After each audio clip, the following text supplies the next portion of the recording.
Hey everyone, today I'm answering the question that's been burning in my mind ever since I bought this. Is Louis Vuitton Imagination the most overhyped fragrance of all time? I see the reviews, I hear the hype, masterpiece, best summer fragrance ever, worth every penny. Oh, those are the good words about Louis Vuitton Imagination. So, on a recent trip, I had a stopover at Qatar's Hamad International Airport. I saw it at the duty free and thought, oh, this is my chance. I snagged this 100 ml bottle for $370 with batch code 5G02, a 2025 release, and I did something extreme. I wore it for 5 days straight. No skipping, no changing, just this. And my honest, unfiltered answer might surprise you. This is not a quick sniff review.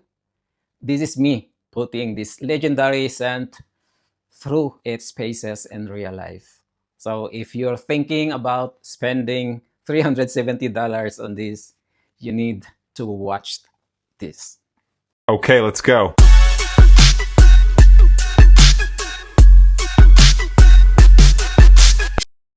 All right, let's start with the presentation because for me, this is where Louis Vuitton never misses. Love the aesthetic of the bottle. It's simple, elegant. That LV logo on top is a nice touch. The cup has a strong magnetic snap, feels luxurious. Fantastic job on the bottle design, no question. It looks incredible on the shelf, but we're here for the juice.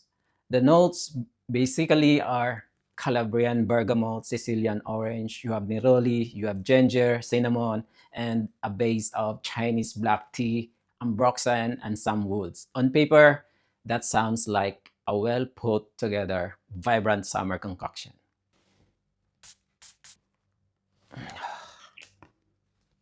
So, my initial reaction when I first sprayed it, I don't understand the hype, to be honest.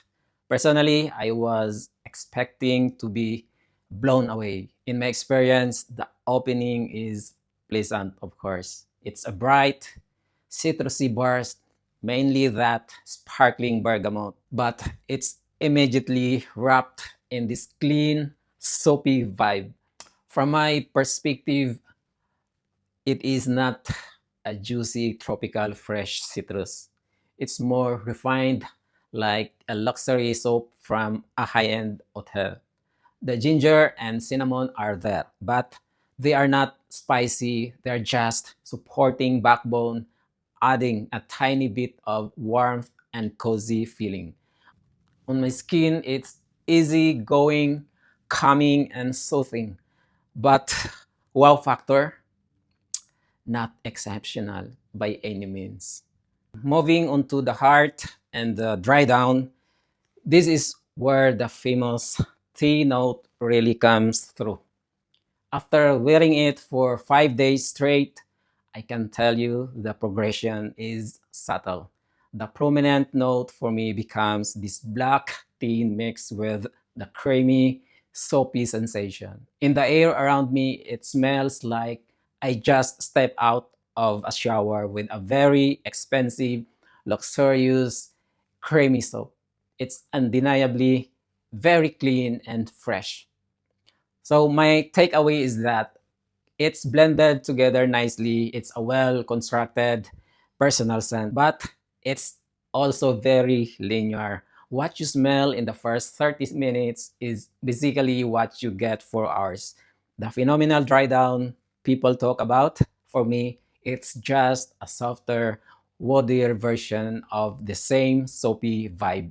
It's comforting and uplifting, yes, but unique. In a way, it's unique but familiar.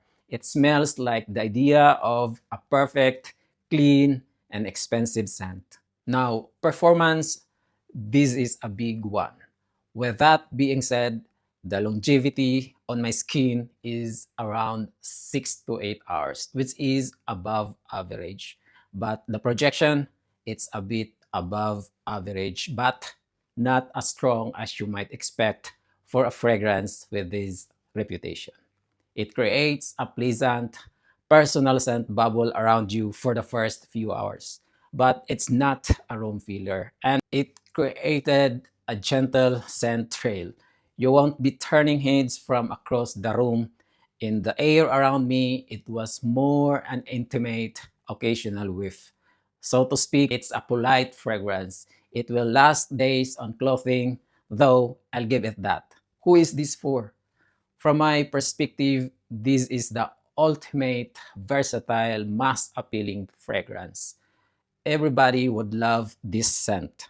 It's a crowd pleaser. It's targeted towards men, but it's so clean anyone could wear it. You can dress down or dress up with it. Office, it's perfect. Casual weekend, it's great. Summer, obviously. It's easy to wear, youthful, and energizing. But keep in mind that versatility comes at a cost. Character, arguably, it's so safe that it can get bored quickly. If you love the idea of an elegant, soapy vibe with sparkling bergamot and a refined tea note, and money is no issue, you absolutely must sample this. But if you want something with more richness, more personality, more standout quality, this might not be it. All right, let's break this down with a final score.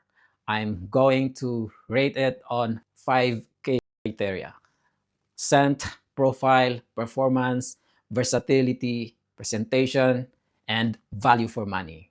First, scent profile. For me, it's a pleasant, clean, soapy tea scent. It's well constructed and blended together nicely, but it's linear and lacks a wow factor. From my perspective, it's just nice. I'm giving the scent 8 out of 10. 2. Performance. Longevity is decent, 6 to 8 hours. Projection is a bit above average, but not as strong as the hype suggests. It's an intimate scent bubble, not a powerhouse. For the price, I expected more. Performance gets an 8 out of 10. 3. Versatility. This is where it shines. It's the ultimate easygoing, mass appealing fragrance. Office, dates, summer, you name it. You can dress down or dress up with it. A strong 9 out of 10 for versatility. 4. Presentation. I love the aesthetic. The bottle is beautiful. The LV logo on top is classy. The strong magnetic cup feels premium. Fantastic job. Easy 10 out of 10. Lastly, 5. Value for money. And this is the big one. At over $350 US dollars, my takeaway is you are paying a massive premium for the brand and the bottle. The scent itself is not exceptional by any means. For the juice alone, I'll give it 5 out of 10. So, what's the overall score? Averaging it out, I'm giving Imagination an 8 out of 10. So here's my final verdict. I wore this for 5 days straight, and I have to be honest, I felt bored with it. My genuine reaction, it is just good. It is what it is. There's nothing special about this perfume. You're just paying for the brand itself, not for the scent quality, to be honest. The keyword to describe it is nice. Do not spend over $350 US dollars on a fragrance that just smells like a bar soap. It is definitely not worth it. However, if you are a fragrance collector, you may want to grab it for the bottle and the name. In the end of the day, it's a freaking compliment magnet because it's so inoffensive. But is it the most hype, versatile perfume ever created? definitely overhyped. No wow factor. What is your rating for imagination? Do you agree or disagree with my scores? Let me know in the comments below. I'm really curious to hear your thoughts. If you are interested in more honest fragrance reviews like this, smash that subscribe button and the bell icon. Thanks so much for watching, and I'll see you in the next one. Take care.